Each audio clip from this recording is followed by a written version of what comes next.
chiar nu înțeleg de ce dracu nu mă asculți. Și chiar nu înțeleg de ce dracu nu vrei să-mi vorbești. Și chiar nu o să te înțeleg vreodată ce e cu tine și ce e în capul tău. Dar vreau să mă asculți măcar să spun ce am de zis. Și lasă-mă să cad spulberat în abis.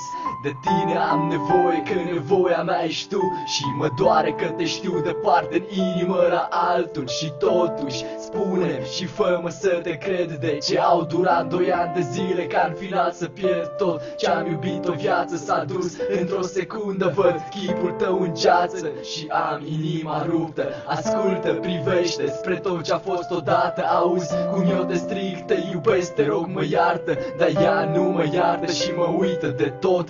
Tu acum iubești pe altul, dar eu cum dracu să pot să șterg cu burete toate rănile din suflet. Să-mi pierd nopțile și zilele stând să cuget. Am gânduri ce mă apasă pe inimă cu dorul. I-am zis să te uite, dar tot scrie actorul. Indiferent scrie într-una, rupe pixul de hârtie. Cum e rupt și tu inima ce-am vrut a ta să fie. Dar tu știi că te iubește, de-aia ți-ai bătut joc. Ai văzut că nu-s ca alții, dar te-a durut în cot. Și pun stop, mă opresc, e o piesă pentru tine. Oricum chiar dacă o asculți nu mai contează pentru mine. E prea târziu ca să mai fie și bine.